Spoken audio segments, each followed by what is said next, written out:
अब जरा यहाँ देखिए क्या हुआ है। अमेरिका दौरे पर असीम मुनीर ने एक बार फिर गीदड़ भभकी दी। गुजरात के जामनगर रिफाइनरी को टारगेट बनाने की धमकी। दुनिया का सबसे बड़ा सिंगल साइट रिफाइनिंग कॉम्प्लेक्स है जामनगर। अब ये जो जामनगर है इसको लेकर धमकी दी जा रही है। भारत के महत्वपूर्ण इंस्टॉलेशंस को लेकर धमकी दी जा रही है। और ये धमकी ये एक बार फिर से ये धमकियों का सीजन 2 है और ये धमकियां खोखली होती हैं इस ये दुनिया ने देख लिया है एक बार फिर से। लेकिन वो रवायत है उस देश की, तो उस रवायत को एक बार फिर से निभाया जाए। लेकिन सर इंस्टॉलेशन का नाम लेकर ये बोलना, ये इस बार धमकी को विश्वसनीय बनाने के लिए किया जा रहा है। विश्वसनीय बनाने के लिए ऊपर से ये डराने की कोशिश कर रहे हैं, क्योंकि जिस इंस्टॉलेशन का नाम ले रहे हैं वो रिलायंस ग्रुप की है। मुकेश अंबानी दुनिया के सबसे अमीर लोगों में माने जाते हैं। तो इन्होंने ये दिखाने की कोशिश की जो आप तेल जिसके लिए आप रशिया के पास जा रहे हैं, आपकी रिफाइनरी को मैं नष्ट कर दूं, ये कहने की कोशिश। गीदड़ भभकी कर कुछ नहीं पाएंगे। लेकिन देखिए क्यों हो रहा है ये सारा। ये इसलिए हो रहा है कि ट्रम्प कह रहे बेटा 2-4 डायलॉग और मारो।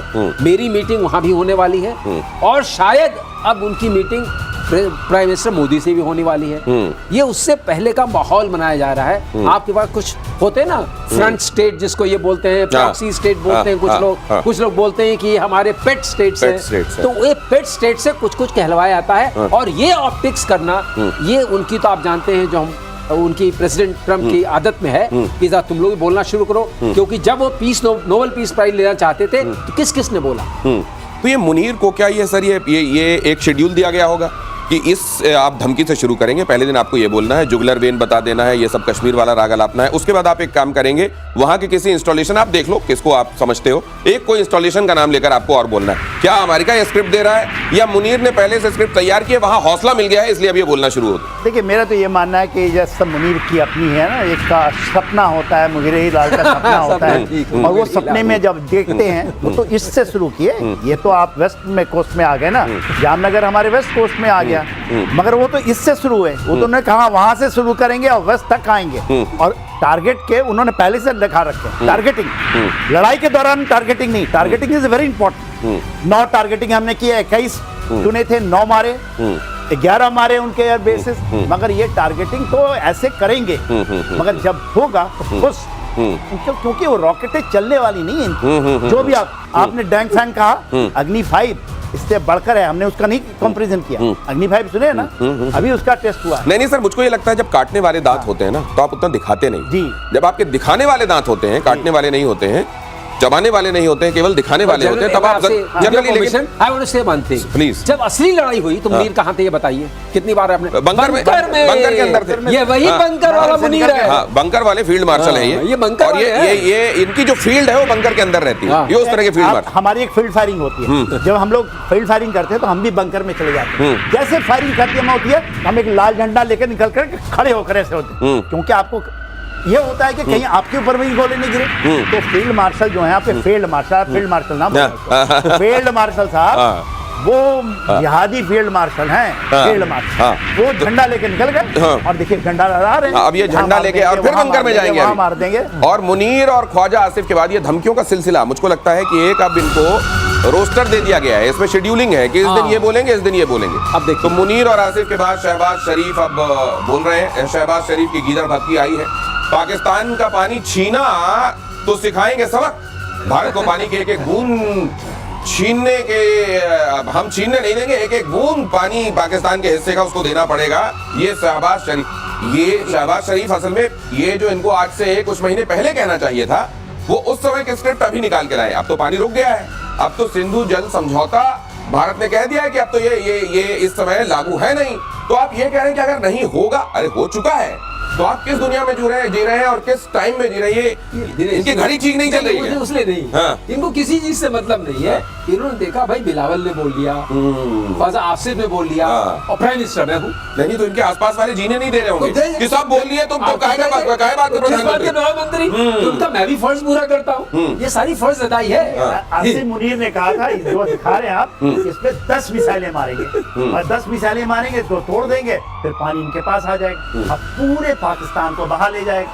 10 आप डैम बना रहे हैं, हम ये 10 मिसाइल मारेंगे, हमें कुछ नहीं करना, बस खड़े रह के देखना, पूरा पाकिस्तान बह करके अरेबियन सी के अंदर चला जाएगा। दिमाग नहीं होता। ऐसे आप ऐसे कर सकते हैं क्या? मारना थोड़ी ना है। अरे जब साहब कहा मारिए ना, मार कर तो दिखाइए। जब मारना होता तब आदमी सोचता। 23 तारीख से 23 तारीख से बंद है ना, जी जी जी जी। पूरा चिनाब का पानी बंद है।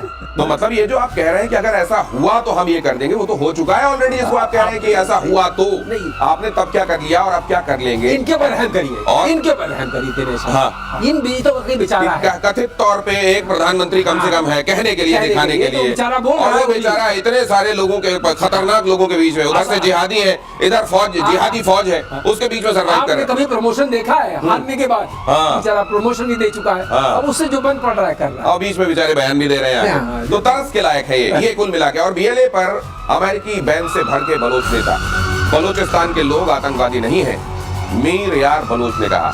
मुनीर से यारी पर अमेरिका को ओसामा याद दिलाया। कहा बलूचिस्तान अमेरिका से सद्भावना रखता रहा है, जबकि पाकिस्तान ने अमेरिका के दुश्मन ओसामा बिन लादेन को पनाह दी थी। बलूचिस्तान बहुत अच्छे से फर्क बताने की कोशिश कर रहा है, लेकिन इस समय ये बीन बजाना किसके आगे बीन बजाई जा रही है इस समय, तो इसका कोई फायदा ही नहीं है। मुझको नहीं लगता कि सर इसमें कोई अक्ल आने वाली है। देखिए आसिम मुनीर को जो आप अक्ल देना चाहेंगे, जो आदमी टोटल का टोटल जिहादी है, आप जिहादी हैं तो आप जिहादी भाषा बोलेंगे तो इनको समझ में आ जाएगा।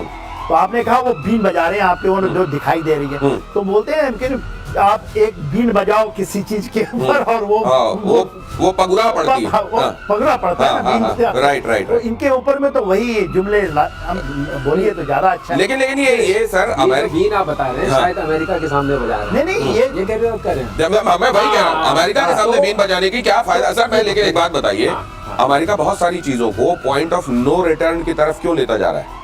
ये पॉइंट ऑफ नो रिटर्न नहीं है। अभी ये वो कहते हैं जैसे मंथन कर रहे हैं। एक समुद्र मंथन हुआ था, तो उसमें अमृत और विष अलग अलग हुए थे। ये भी मुझे लग रहा है एक मंथन हो रहा है, और इस मंथन का अब तो मैं स्वागत कर रहा हूँ। मैं आपके समझा रहा हूँ क्यों मंथन होगा। ये सारे के सारे उभर के बाहर आ रहे हैं जितने दुष्ट हैं। और मुनीर ने क्या बोला वहां से, ये क्या लोगों ने नोट नहीं किया पूरे ग्लोब में, कि आपने बोला मैं आधी दुनिया को लेके चला जाऊंगा। आधी दुनिया क्या अकेली भारत है? राइट। तो इनके प्रति क्या भाव बना? राइट। विष हुआ कि नहीं? ये विष वाला है। इधर ये लोग बोल रहे हैं जो बंद है कि हम भी साथ में हैं। ये भी असुर जाति के हैं। तो सारी असुर जाति जो है एक तरफ खड़ी नजर आ रही है। धीरे-धीरे। ये लोगों को एक्सपोज करने के लिहाज से उनका कैरेक्टर एक बार रिटरेट हो जाए दुनिया के सामने। लेकिन इनमें से किसके बारे में दुनिया को पता नहीं है? पता है इनके बारे में, आसिम मुनीर के बारे में किसको नहीं मालूम है? और अमेरिका के पूर्व राष्ट्रीय सुरक्षा सलाहकार का एक बड़ा दावा, भारत पर टैरिफ लगाना कोई रणनीति नहीं है। नोबेल पुरस्कार पाने की कोशिश में ट्रम्प नोबेल के लिए डेस्परेट हो गए हैं, इसलिए ऐसा कर रहे हैं। मुनीर से दोस्ती, भारत से नाराजगी ट्रम्प की चाल है। और क्योंकि मुनीर ने, आप जानते हैं, न सिर्फ प्रस्तावित कर दिया नोबेल के लिए नाम, और पूरा इस समय जो है ट्रम्प का दिल जीतने के लिए अगर उनको ट्रम्प ये कहें कि आप एक काम कीजिए, आप आज कुछ दूसरे तरह के कपड़े पहनिए और नृत्य कर दीजिए, आज मेरा नृत्य देखने का मन है, तो मुझे लगता है वो नृत्य भी करने के लिए इस समय तैयार है। तो ये जो है, और भारत ने अपनी टर्म्स पर आगे बढ़ना तय किया है। भारत का हित जिसमें होगा वो भारत करेगा। और ये बात क्यों पसंद आएगी ट्रम्प को? नॉमिनेशन तो दूर, उन्होंने ये कहा कि ये तो युद्ध में इनकी कोई भूमिका ही नहीं थी, तो फिर ये क्यों आके बीच में क्रेडिट लेने की कोशिश कर रहे हैं? और इसलिए, और देखिए, जो सच होता है वो कहीं नहीं छिपता, खुद अमेरिकी इस बात को उजागर कर रहे हैं। और अमेरिका के ही एक बड़े अधिकारी ने पेंटागन के कल ये बात कही थी ना, मैंने आपको बताया था कि असीम मुनीर पैंट शर्ट वाला, सूट बूट वाला ओसामा बिन लादेन है। तो वो बच्चे से अमेरिका के अंदर लोगों को ये समझ में आने लगा है कि चल क्या रहा है, और क्या इस बात को Trump beyond a point afford करेंगे। उन्होंने कोई समय, कोई लिमिट अपने लिए तय की है कि इसके बाद मैं फिर नहीं आजमाऊंगा जो आजमा रहा हूं दुनिया से। देखिए दिनेश, आप ये कह रहे हैं कि एक्स एनएसए ने ये बोला है। व्हाइट हाउस के जो स्पोक्स लेडी हैं, उन्होंने आकर के खुद बोला है कि डोनाल्ड ट्रंप को नोबेल पुरस्कार मिलना चाहिए। ये कभी नहीं हुआ। तो वहीं से जो आपने कहा ना कि उनको नृत्य भी कहेंगे, आप कुछ भी कहें, उनको डांस करना कहें, केवल आप नोबेल पुरस्कार का ऐसे दिखाइए ये मिलने वाला है, वो कुछ भी करेंगे। तो प्रॉब्लम ये है कि आपने को वो कहते हैं कि उसके पहले कैसे मिल गया ओबामा को, ओबामा को क्यों मिला, मेरे को क्यों नहीं मिलता? अच्छा। लड़ाई वहाँ है, ओबामा से शुरू हुई है, वहाँ से लगी है दिल पे। वहाँ पे अच्छा। इसका सपना जो है वो सपना लेके चल रहे हैं, और जिस तरह से चल रहे हैं बहुत दूर है, बहुत टेढ़ी खीर है। चलिए वो तो, चलिए दूसरी पार्टी एक एडवर्सरी माना जा सकता है। एलॉन मस्क ने तो आपको ट्रम्प बनाया इस बार, उसके साथ कम से कम आप ठीक से इनका कुछ समझ में नहीं आ रहा है कि किसके साथ समझ में वाकई नहीं आ रहा है। शौकर, ये जो NSA है, एक्स NSA, इसकी शक्ल अभी दिखाई जा रही है टीवी स्क्रीन पे, ये इनके ही अपॉइंट किए वाले थे। जाने से पहले इन्होंने इसको निकाल लिया था। तो ये ऐसा नहीं कि कोई ऐसे अलग खेमे के लोग बात कर रहे हैं। तो ये अलग खेमे वाली कोई बात नहीं है। और बड़ा रिपब्लिकन नहीं थे ये वही लोग हैं जो रिपब्लिकन के भीतर बहुत बड़ा ऐसा धड़ा है जो कह रहा है ट्रम्प से बचाओ, कोई बचाओ। और पाकिस्तानियों का प्रोपेगेंडा फिर बेनकाब हुआ है। डीप फेक वीडियो को शेयर कर रहे हैं पाकिस्तान के मंत्री। जनरल द्विवेदी के बयान का डीप फेक वीडियो इन्होंने चला दिया। AI की मदद से बयान को डिजिटल तरीके से एडिट किया गया। ये देखिए क्या किया है उन्होंने एक वीडियो ऐसा कर दिया AI की मदद से उसको एडिट। और ऐसा पहली बार नहीं है। इन्होंने AI की मदद से पहले भारत ने जब सबूत दुनिया के सामने रखना शुरू किया कि देखिए हमने कैसे वहां के टेरर इंफ्रास्ट्रक्चर को तबाह किया है, इनके पास कुछ दिखाने के लिए था नहीं। अब इन्होंने इसी तरीके से तब कुछ फर्जी तस्वीरें सामने लगा दी। ठीक है, वहां का जो ये दस्ता है जिसको ISPR आप कहते हैं, वो तो झूठ फैलाने में लगा हुआ है, लेकिन मंत्री इसको ट्वीट कर रहे हैं डीप फेक वीडियो। और वहीं का अखबार डॉन इसको एक्सपोज कर रहा है कि ये क्या झूठ फैला रहे हो, मंत्री होके भी तुम ये कर रहे हो। सर कम से कम अपने यहाँ चुल्लू भर देख लें। देखिए दिनेश, पानी बचा नहीं। आप उस देश की बात कर रहे हैं जो बुनियादी झूठ पे, पूरी बुनियाद झूठ पे। तो ये यदि डीप फेक कर लें, बड़ी बात है, इसको बताइए। देखिए नहीं, बुनियाद झूठ पे, बुनियाद झूठ किस लिए? उन्होंने कहा कि आपको हमारे तो हमारे अखंड भारत का हिस्सा, ये मैं मानता हूँ, और अखंड भारत का हिस्सा मेरा सपना ऐसा है जिंदगी में ना पूरा हो कि ये हमें मिलना चाहिए। क्या परिस्थिति थी, हो गया जो उन्होंने उस समय कहा था और इन लोगों को समझाया था, वो उसी रास्ते पे चल रहे हैं, कहीं नहीं है। उस समय उन्होंने ये उनको समझाने की चेष्टा की थी कि यदि हम निकल जाते हैं इधर से तो हम आपके लिए काम करेंगे, क्योंकि आप स्ट्रेटेजिक लोकेशन जो लिया उन्होंने, बोथ ईस्ट एंड वेस्ट दोनों, यदि इस पाकिस्तान का भी स्ट्रेटेजिक लोकेशन है जिसको भारत ने छीना फिर छोड़ दिया। 71 की लड़ाई के बाद जो हमारा सबसे बड़ा स्ट्रेटेजिक मिस्टेक हुआ कि हमने बांग्लादेश को बनने दिया, वो खड़ा हो चुका है, 5 साल बाद ही खड़ा हो गया और आज 50 साल के बाद। उसी तरह जो आप कह रहे हैं ना डीप फेक, इनका पूरा का पूरा UN के अंदर डीप फेक है, पूरा का पूरा इनकी अर्थव्यवस्था डीप फेक है, इनके जितने हथियार डीप है, जिनके न्यूक्लियर की बात करते हैं, ये अमेरिका को डीप स्टेट चला रहा है, ये डीप फेक वाले वीडियो डाल रहे हैं और ये खुद के अंदर इनका पूरा का पूरा हिसाब किताब, पूरा इनका जो मेंटल है वो पूरा डीप फेक है। ये दुनिया के सामने प्रमाणित भी हो रहा है। देखिए जो इन्होंने बात कही थी इसमें मैंने कहा जरूर एक्सप्लेन करिए। पाकिस्तान की बुनियाद झूठ पे बनी थी। पाकिस्तान की बुनियाद बनी थी कि हिंदू मुस्लिम साथ नहीं रह सकते और पाकिस्तान में मुस्लिम्स को अलग रहना पड़ेगा, क्योंकि यहाँ रह नहीं सकते। जितने मुस्लिम पाकिस्तान में उतने ही अब हिंदुस्तान में, वो पुष्पित पल्लवित हुए सारे के सारे। और वहाँ क्या हुआ, वो खुद ही कह रहे हैं ये डंप ट्रक है, बजरी से भरा है, पूरा पाकिस्तान इन्होंने बजरी से भर दिया। ये झूठ के बुनियाद पर बनी हुई देश है और झूठी की और झूठ के बुनियाद पर ही ये चल रही है। तो ये डीप फेक आप जो देख रहे हैं AI जनरेटेड है, शक्ल किसी की, बात कोई और जो आप कहना चाहते हैं और उनका अपना पेपर बना कर रहा है। अब बताइए जोड़ी आप एक चीज ऐड करना, डॉन को कहीं इसके नतीजे तो नहीं भुगतने पड़ जाएंगे, ये भी बताइए। हाँ एक चीज ऐड करना, आप बताइए, हमारे प्रधानमंत्री ने सदन के पटल से कहा 1000 मिसाइल ड्रोन 9 तारीख की रात को हमारे ऊपर आए। वो डीप फेक ही होगा ना, एक भी नहीं पहुंचा। ऐसा कहीं हो सकता है, आज ने कहीं, मैंने नहीं सुना। 1000 मिसाइल ड्रोन आपके सीमा के इस तरफ नहीं आए तो डीप। अरे सर बच्चों वाले खिलौने वाले ड्रोन होते हैं ना, वो भी तो उड़ाए जा सकते हैं ना। फेक जिसमें कोई दम नहीं था, आपने 1000 भेज दिए इसलिए क्योंकि आप गिनती बताना चाहते थे, दिखाना चाहते थे कि देखो मेरे पास इतना सारा जखीरा है, और वो सबके सब फुस पटाखे थे और भारत ने स्थापित कर दिया। और ऑपरेशन सिंदूर के दौरान F-16 फाइटर गिराने के सवाल पर बोला अमेरिका ने कहा हमें नहीं पता, पाकिस्तान से पूछिए। अमेरिकी विदेश मंत्रालय ने कहा आप पाकिस्तान सरकार से पूछिए कि उनके F-16 फाइटर जेट मार गिराए गए हैं या नहीं। Air chief marshal AP Singh ने कहा था कि भारत ने F-16 समेत पाकिस्तान के 5 लड़ाकू विमानों को मार गिराया था। अब इसमें देखिए आप थोड़ा सा थोड़ा ही है, बताइए। इन्होंने चीफ ने ये कहा था कि हमने 5 फाइटर एयरक्राफ्ट गिराए हैं, और चूंकि जकोबाबाद में F-16 होते हैं और आपके सरगोदा में F-16 होते हैं, दोनों जगह हैं और हमने दोनों के हैंगर्स को हिट किया था, तो ये वाले जमीन पर शायद गए हैं। अच्छा, ये बात है। अच्छा। इसीलिए इस बात को पाकिस्तान ने मना किया, लेकिन अमेरिका ने मना नहीं किया। 2019 में अमेरिका ने कहा था कि हमारा F-16 का लॉस नहीं हुआ है। उसका रीजन ये है कि वो कॉम्बैट लॉस था, मतलब MiG-21 बाइसन से उसको मार दिया था। लेकिन अगर जमीन में मारा गया है तो उसकी बात यह है कि आपका जो एयर डिफेंस नेटवर्क था, जो HQ-9 प्राइमरली था, वो डिफेंड नहीं कर सका, वो चाइनीज था। और आपकी जो व्यवस्था थी वो पाकिस्तानी थी।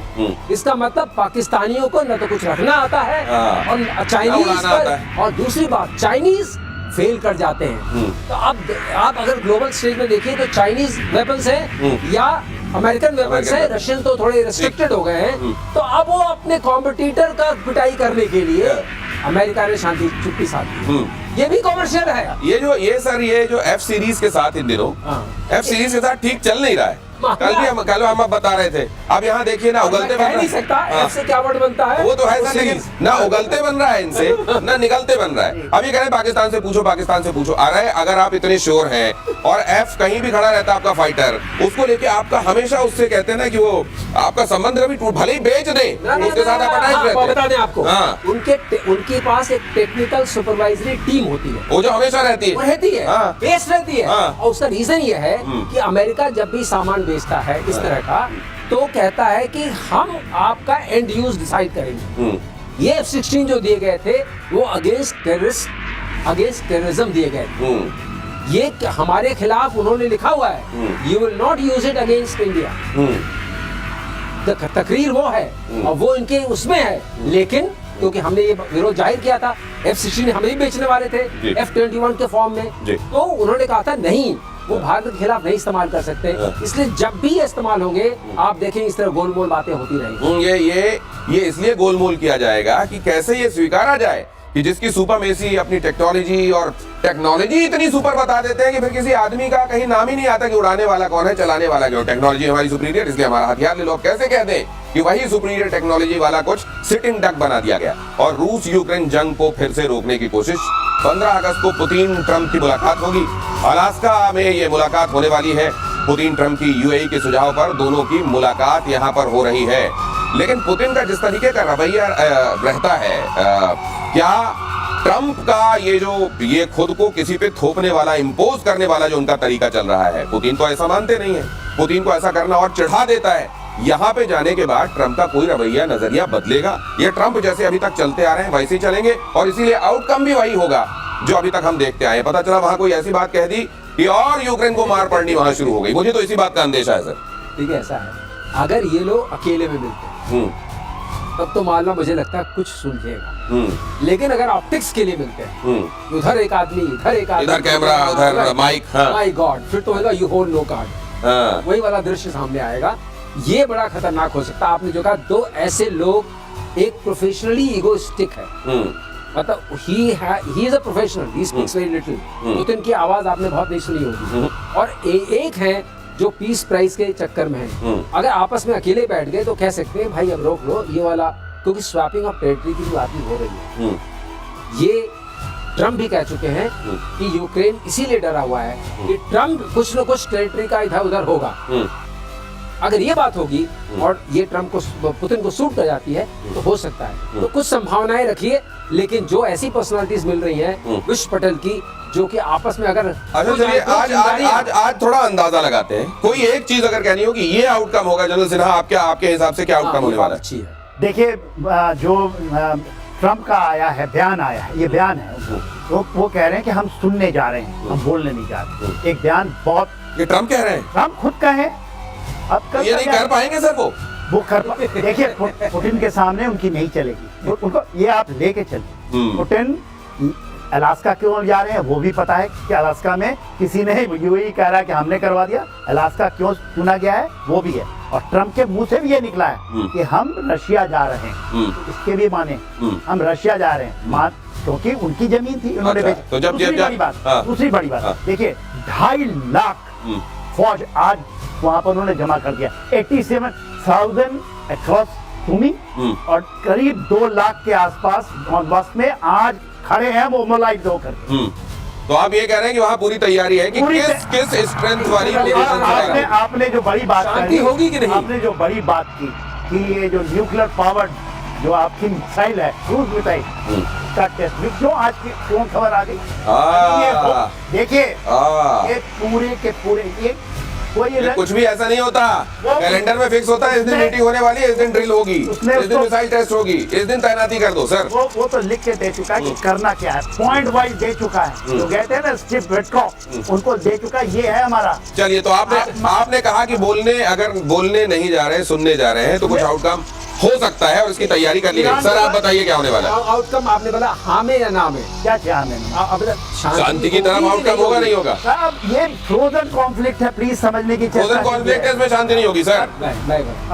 फ्रोजन अभी क्योंकि वॉर एक्टिव है, लाइंस फ्रीज नहीं हुई है, तो एक तरीके से मैं ये कहूंगा कि कुछ डी रेटिंग ऑफ कॉन्फ्लिक्ट होना आवश्यक है। डी रेटिंग ऑफ कॉन्फ्लिक्ट होना आवश्यक है। देखेंगे जो एग्रेशन हो सकता है। मैं अपना स्टिक आउट करता हूँ sir, it will be done on the terms of Russia and no one else। Russia अपने टर्म्स कहेगा। रशिया के टर्म्स में अगर होता है तो हो सकता है, वरना अगर ट्रम्प थोपना चाहेंगे तो हो नहीं पाएगा। ठीक है, आप दोनों की बातें आज मैंने सुनी है, आप देखेंगे उस दिन क्या होता है। और भारत से मिली-जुली बात तो सब होगी ना, कॉम्प्लेक्सिटी है बात में, लेकिन मिली-जुली बात यह है कि इस इवेंट के बाद वो थोपेंगे, ये करेंगे, इस इवेंट के बाद क्या डिग्रेड होंगे ऑफेंसेस या अपग्रेड? तो नहीं होंगे आप कह रहे हैं? मैं कह रहा हूँ थोड़े डिग्रेड होंगे। अच्छा चलिए, भारत रूस से जुड़ी बहुत बड़ी खबर देखिए। 21 अगस्त को भारत और रूस के बीच वार्ता असंभव है। सर्गेई लैवरोव से विदेश मंत्री जयशंकर की मुलाकात 7 अगस्त को पुतिन से मिले थे एनएसए डोभाल। तो ये पहले एनएसए की मुलाकात और उसके बाद ये मुलाकात, रशिया के बीच ये मुलाकातें, और उधर वो मुलाकात जिसके बारे में अभी बात हो रही थी वो तो आप सुन ही रहे हैं। इन मुलाकातों के बहुत मायने होते हैं वर्ल्ड ऑर्डर में, कहाँ क्या चीजें हो रही हैं इसको सेट करने में। अब ये किधर जा रही है बात, खास तौर से जब अमेरिकी दादागिरी चल रही है, जब आरआईसी की बात चल रही है, जब आप देख रहे हैं अमेरिका इस समय पाकिस्तान को पूरे तौर पर प्रश्रय देने और उसको उकसाने में लगा हुआ है। उसको लिखी हुई स्क्रिप्ट्स दी जा रही है जिसके जरिए वो धमकाने की कोशिश कर रहा है, खोखली सही लेकिन धमकियां दे रहा है। सर ये मुलाकात क्या होगा? ऐसा है, ये रीबैलेंसिंग ऑफ वर्ल्ड ऑर्डर है, जो पावर स्ट्रक्चर है वर्ल्ड का वो शिफ्ट हो रहा है। इससे टेक्टोनिक शिफ्ट अपने ज़माने इस ज़माने के लिए बहुत टेक्टोनिक शिफ्ट है। तो हर तरफ आप देख रहे हैं हलचल है, और ये शिफ्ट जो है थोड़ा स्टेबलाइज। हमारा सबसे बड़ा सवाल है, जो सारे दर्शक जानने की कोशिश कर रहे होंगे कि ये क्या चीज़ें कुछ स्थिर होंगी या हलचल और बढ़ेगी, यही दो उसके पॉइंट हो सकते हैं। तो इन सारी मुलाकातों से जो रीबैलेंसिंग होगी वो मेरे ख्याल से स्टेबिलिटी की तरफ ले जाएगी। We should pray for that and that is good for the world. तो ये स्टेबिलिटी के लिए भी ये मुलाकातें, उसका ये भी आउटकम हो सकता है कि अभी जिस तरह की हलचल आप दुनिया भर में देख रहे हैं, हो सकता है कि इन मुलाकातों से चीजें कदरन शांत हों। आपको भी ये लग रहा है सर? मुझे तो नहीं लगता। देखिए सर, अभी भी हमें यदि कहते हैं बैटल, यदि हम बैटल को पढ़ते हैं स्ट्रेटेजिकली, ट्रांस अटलांटिक से ये वेस्ट एशिया में आया है, वेस्ट एशिया से इंडो पैसिफिक में शिफ्ट होना है। और यदि हमें कहें, और आर्टिक में ये हो चुका है, आर्टिक में ये कोई नहीं है अलास्का में मिलना, ये शांत नहीं होगा 2027-28 के पहले, ये आप लेके चलिए कि world is at war and world is at war. आप देखें थोड़े दिन पहले आपने यहाँ पर भी हो गया था नीचे, कंबोडिया और थाईलैंड के बीच में, इंडिया और पाकिस्तान के बीच में 4 दिन, और हमारे चीफ लोग कह रहे हैं खान से तो इसको ध्यान रखिएगा कि वॉर जल्दी हो सकती है। क्या हम बैटल डिक्लेयर नहीं पढ़ सकते हैं? कोई आपको जामनगर में बोल रहा है मार देंगे, कोई कह रहा है ईस्ट में मार देंगे, और हम कहते हैं शांति आ जाएगी। ये रॉन्ग असेसमेंट होगा हमारा। हम अपनी बात नहीं कर रहे हैं, मैं वर्ल्ड में जो हलचल अभी मची है हर तरफ की, मैं अपनी बात नहीं कर रहा हूँ। हमें तो अपनी सतर्क रहना पड़ेगा, लेकिन ये मूव करेगा जैसे जितनी हुई थी, हर जगह शुरू हो गया, थाईलैंड, कंबोडिया, ईरान, इजराइल, और आप देख रहे हैं जो छोटे मोटे थे, अजरबैजान भी आर्मीनिया के ऊपर करने की कोशिश कर रहा था, तुर्की हर जगह घुस जा रहा था।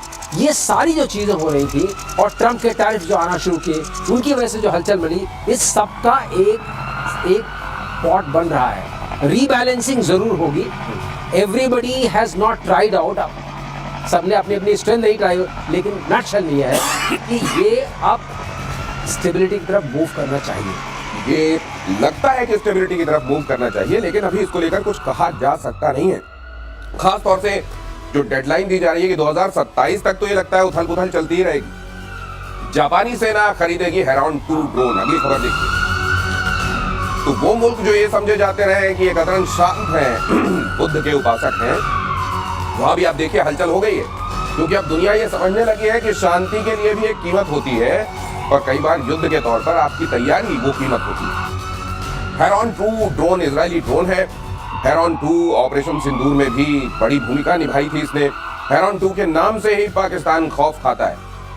अब ये हेरॉन का बहुत सारे हथियार ऐसे हैं जो अचानक पूरी दुनिया में हॉट केक जैसे हो गए हैं और उनमें से आप देख रहे हैं कई तरह के ड्रोन भी हैं और ये हेरॉन भी उनमें से एक है। अब ये दुनिया को हैरान नहीं होना चाहिए कि हेरॉन की इतनी मांग। हैरान बिल्कुल नहीं, उन्होंने देखा, ऑफ सिंदूर में देख लिया है।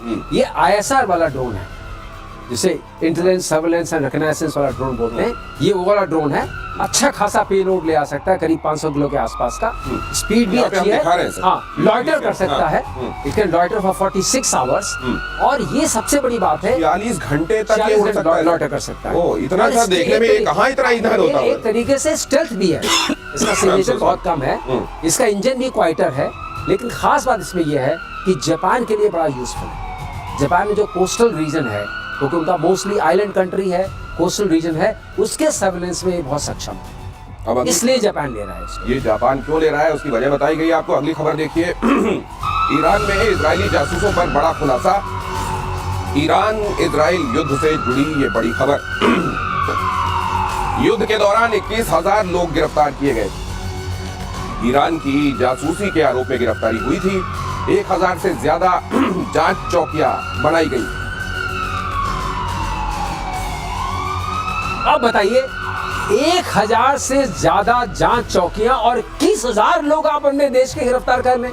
आप बताइए, कहीं आपने देखा है 21,000 का मतलब कि जिसके ऊपर इतना सा भी शक हुआ उसको अंदर ले लिया। ये ऐसे ही डिक्टेटोरियल कंट्रीज में हो सकता है दिनेश, ये कहीं और नहीं हो सकता। 21,000 का मतलब कि कोई ड्यू डिलिजेंस नहीं हुई है, किसी तरह की उसे कहते हैं ना, आपने उसके ऊपर आरोप प्रत्यारोप लगाने की कोई विधि ये है कि अपना दामन झलक लो और भले गरीबों को पकड़ लो, कहीं फुटपाथ के किनारे कोई सो रहा है। जो हम लोग पहले कहते थे ना कि उन्होंने मांगा कि 5,000 दिखाओ, और ये मोसाद का है बोल दिया। हाँ बिल्कुल। अगली खबर देखिए। यमन के हूती विद्रोहियों का इजराइल पर हमला। हाइफा, नेगेव, एलियट, बीरशेबा पर ड्रोन हमले। इजराइल के ADS ने, एयर डिफेंस सिस्टम ने ड्रोन को रोक दिया। जवाबी कार्रवाई में यमन के कई पोर्ट्स पर इजराइल का अटैक। एक और खबर आपको दिखा दूं। बलूचिस्तान के वाशुक में पाकिस्तानी सेना पर अटैक हुआ है। बलोच लड़ाकों के हमले में 9 पाकिस्तानी सैनिकों की मौत हुई है। अटैक में कई पाकिस्तानी सैनिकों की हालत नाजुक है। हमले के बाद बलोच लड़ाके मौके से फरार हो गए। ये मुझे लगता है प्रतिबंध लगा के और ज्यादा उकसा दिया गया है बलोच, और उन्होंने कहा कि हम कोई आतंकवादी नहीं है, हमारे ऊपर ये प्रतिबंध क्यों लगाया। और ये गुस्सा है, और मुझको लगता है ये गुस्सा अमेरिका के ऊपर होगा, लेकिन ये पाकिस्तानी सैनिक और मारे जाएंगे आने वाले दिन। देखिए दिनेश, जो ये इनकी जद्दोजहद चल रही है, जो ये आज की नहीं है, 1948 से चली है। 5 बार ये इसके उतार चढ़ाव ये डिसाइसिव है इस बार। खास करके जो मजीद ब्रिगेड की बात होती है, मजीद ब्रिगेड के बारे में यदि आप सुनेंगे तो आपके रोंगटे खड़े हो जाएंगे। उसमें 80% फीमेल्स हैं, मेल नहीं है। और वो इतने आत्मघाती है। मजीद ब्रिगेड ना अपने दर्शकों को एक दिन इत्मीनान से समझाते हैं। आज वक्त भी इजाजत नहीं दे रहा है और आज मेरा कुछ गला भी फंसा हुआ है, माफी के साथ कार्यक्रम को यहाँ रोकता हूँ। आपका धन्यवाद करता हूँ, लेकिन कल मिलेंगे और महत्वपूर्ण मुद्दों और पॉइंटर्स के साथ। आपको बताऊंगा ये प्रतिशोध पूरे गले